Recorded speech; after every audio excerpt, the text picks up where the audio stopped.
Hey guys, TSF के एक और एपिसोड में आप सभी का स्वागत है। तो कुछ दिन पहले मून नाइट का ट्रेलर रिलीज हुआ था और बहुत जल्द डिज्नी प्लस पर इसकी सीरीज शुरू होने वाली है, जिसको लेकर मैं बहुत ज्यादा एक्साइटेड हूँ। और एक कैरेक्टर मार्वल के सबसे ज्यादा बैडएस कैरेक्टर्स में से एक है।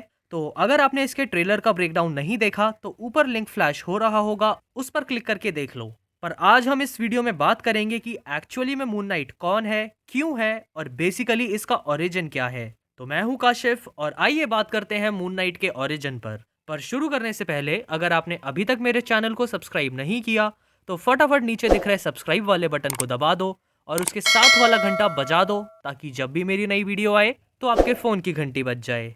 तो चांद की ताकत से हथौड़ा उठाने के बाद चलिए शुरू करते हैं।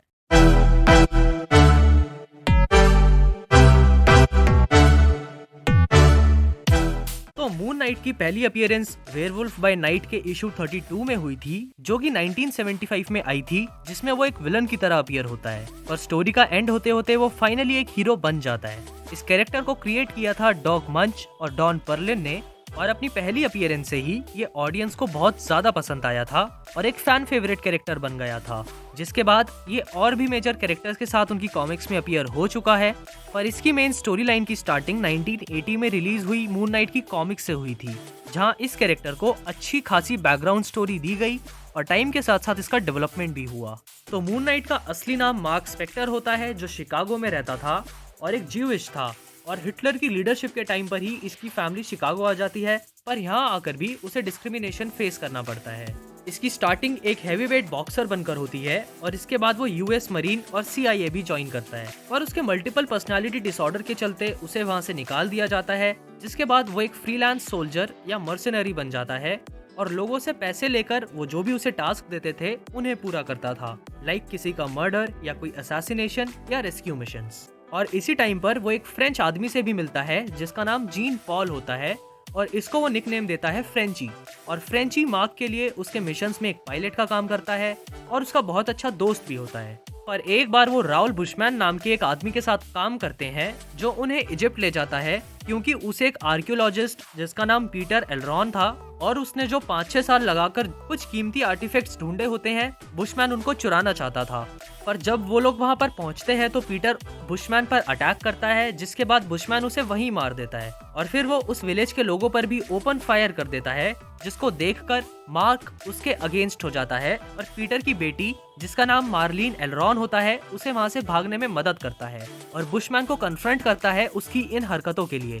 जिसके बाद बुशमैन और उसकी फाइट होती है, पर मार्क बुशमैन से जीत नहीं पाता और उसके आदमी मार्क को रेगिस्तान के बीच में मरने के लिए छोड़ देते हैं। जिसके बाद वहाँ के कुछ लोकल इजिप्शियंस उसे रेस्क्यू तो कर लेते हैं, पर उसकी जान नहीं बचा पाते। और इजिप्ट के एक गॉड जिसका नाम खोंचू होता है, नहीं घोंचू नहीं खोंचू, हाँ, तो उसके स्टैचू के सामने माँ की डेथ हो जाती है और वहाँ मार्लिन भी होती है, जो आगे चल के उसकी लव इंटरेस्ट बनती है। अब यहाँ उसकी डेथ के बाद मार्क को एक विजन आता है, जहाँ खोंचू द मून गॉड उसके विजन में होता है और उससे बोलता है कि वो मार्क को फिर से जिंदा कर सकता है, पर उसकी एक शर्त है कि मार्क को हमेशा के लिए खोंचू को सर्व करना पड़ेगा। अब मरता क्या ना करता, तो मार्क उसकी बात मान जाता है और यहाँ वो मून नाइट बनता है। इसके बाद वो बुशमैन के पास बदला लेने जाता है, पर वहाँ मार्लिन भी आ जाती है और उसको बचाने के चक्कर में बुशमैन वहाँ से भाग जाता है। अब उसकी जो भी इनकम थी, जो उसने एज अ मर्सिनरी कमाई थी, उससे वो अपने लिए कुछ वेपन्स, सूट और गैजेट्स बनवाता है और न्यूयॉर्क रहने आ जाता है। और यहाँ हमें उसकी स्टीवन ग्रांट वाली पर्सनालिटी देखने के लिए मिलती है, जो कि एक बिलियनर था और न्यूयॉर्क के बड़े नामों में से एक इसका भी नाम था। अब मार्क अपनी इस वाली पर्सनालिटी से अपने फाइनेंसेस मेंटेन करता था और विजिलेंटी बनकर क्राइम्स फाइट करने के लिए फंड्स अरेंज करता था। इसके बाद हमें जेक लॉकली की आइडेंटिटी देखने के लिए मिलती है, जो कि एक कैब ड्राइवर होता है और बेसिकली इतने बड़े लेवल पर रहकर इसके लिए ग्राउंड रिपोर्ट कलेक्ट करना थोड़ा मुश्किल था। तो जेक की पर्सनालिटी से ये रोड्स पर रहकर आसपास हो रहे क्राइम्स की इन्फॉर्मेशन कलेक्ट करता है, जिससे इसकी मून नाइट वाली पर्सनालिटी को काफी हेल्प मिलती है। तो यहाँ से वो जेक की पर्सनालिटी में गैना नाम के एक कैरेक्टर से मिलता है, जिससे उसे बुशमैन का नया एड्रेस पता चलता है, जो कि इस टाइम न्यूयॉर्क में ही था।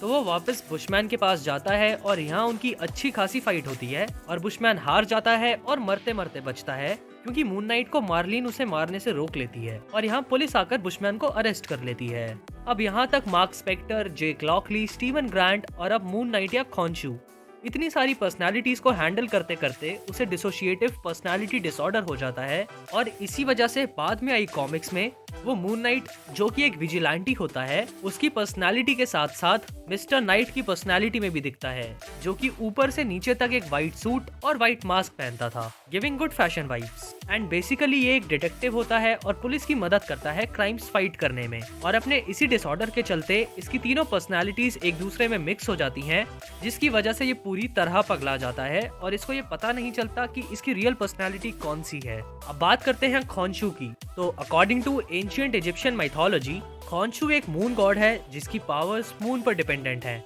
पर अगर किसी भी मून से कोई भी चीज बनी हो तो उसको भी ये अपने कंट्रोल में कर सकता है। For example Mjolnir. अब लेटेस्ट कॉमिक्स में जब थॉर खॉन्शू से लड़ता है तो खॉन्शू उसका म्योलनायर अपने कंट्रोल में ले लेता है और मस्त ठोक देता है थॉर को। अब क्योंकि म्योलनायर उरु से बना था, जो कि यूनिवर्स के सबसे पहले मून का मेटल ओर था, और इसी वजह से खॉन्शू उसको कंट्रोल कर पाया। अब जहाँ तक बात है कॉमिक्स की, तो कॉमिक्स में मार्क स्पेक्टर का सबसे बड़ा दुश्मन भी खॉन्शू ही था। और मैं मजाक नहीं कर रहा, बहुत प्री प्लान्ड वे में इसने मार्क स्पेक्टर को उसकी मून नाइट वाली पावर्स दी, क्योंकि इसने उसे बचपन से ही चूज कर लिया था। और इस बात का रीजन ये था कि बचपन में जब मार्क शिकागो आया था और ज्यूविश होने की वजह से यहाँ पर भी उसको डिस्क्रिमिनेशन फेस करना पड़ा था, तो उसी टाइम उसने जेक और स्टीवन की पर्सनालिटी अपने माइंड में डेवलप कर ली थी। पर तब उसकी लाइफ पर इस डिसऑर्डर का इतना इफेक्ट नहीं हुआ था जितना कि खॉन्शू के आने के बाद होता है, क्योंकि ऑलरेडी 3 पर्सनालिटीज के बाद उसके पास चौथी पर्सनालिटी के साथ साथ एक रिस्पॉन्सिबिलिटी भी आती है, जिसमें उसे खॉन्शू को सर्व करना था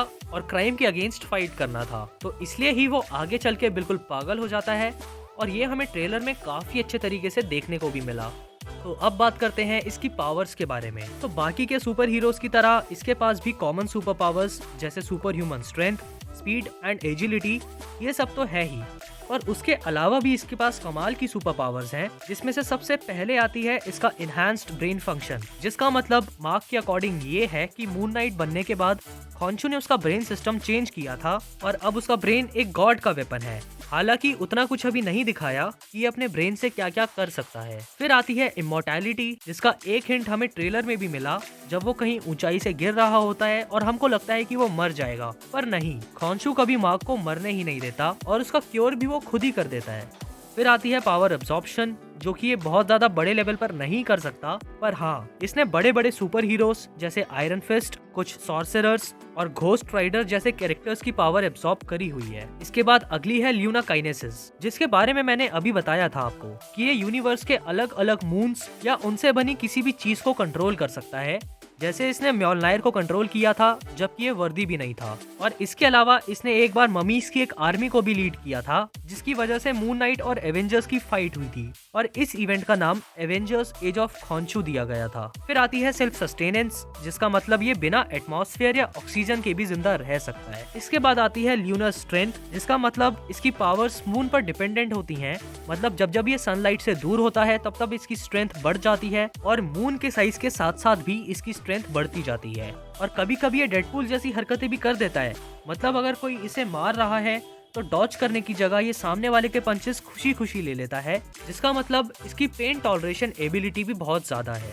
अब इन सब के अलावा अगर हम सिर्फ मार्क की बात करें तो क्योंकि वो एक मर्सिनरी था ऑलरेडी, तो उसे वो सारे आर्म्स एंड वेपन्स यूज करने आते हैं जो आज तक इंसान ने इस दुनिया में बनाए हैं। फिर हॉकाई की तरह इसका निशाना भी बिल्कुल एक्यूरेट है, ये एक अच्छा पायलट है, अच्छा डिटेक्टिव है, और क्योंकि इसका माइंड इतना ज्यादा डेवलप्ड था इसकी इतनी सारी पर्सनालिटीज की वजह से, इसलिए इसके माइंड को कोई भी आसानी से कंट्रोल नहीं कर सकता। मतलब वांडा का वो एज ऑफ अल्ट्रॉन वाला फॉर्मूला इस पर नहीं चलेगा। तो अब जहाँ तक बात आती है इसके वेपन्स और इक्विपमेंट्स की, वहाँ से इसका कंपैरिजन बैटमैन से शुरू होता है, क्योंकि बैटमैन की तरह ही इसके पास अपने स्पेशलाइज्ड हेलीकॉप्टर्स और वेपन्स हैं, जिसमें से सबसे पहले आते हैं क्रिसेंट डार्ट्स, जो कि क्रिसेंट मून की शेप में ब्लेड्स हैं और बैटमैन के बैटरैंग की तरह ही इन्हें यूज किया जाता है। फिर इसके पास ग्रैपल भी है और इसका क्लोक भी बैटमैन के केप की तरह एक ग्लाइडर का काम करता है। फिर डेयरडेविल के जैसे ट्रंचियंस भी यूज करता है ये, और सिल्वर सेस्टस भी है इसके पास, जिसका मतलब इसकी फिस्ट पर कांटे वांटे लगे हैं, जिससे ये और ज्यादा ब्रूटली मार सकता है किसी को। फिर इसके अलावा छोटे मोटे वेपन्स जैसे डार्ट्स, बूमरैंग और टेजर्स भी यूज करता है ये। लेकिन बात यहीं खत्म नहीं होती, अपने सूट में भी इसने बहुत बाद अपग्रेडेशन किया है। कुछ टाइम तक मून नाइट बनने के बाद इसने अपना सूट एडमेंटियम का बनवा लिया था और ये वही मेटल है जिसके क्लॉस वुल्वरीन यूज करता है। और इसके अलावा भी ये ट्रांसपोर्टेशन के लिए अपना मून चॉपर यूज करता है जो कि साउंड की स्पीड से भी ज्यादा तेज उड़ सकता है।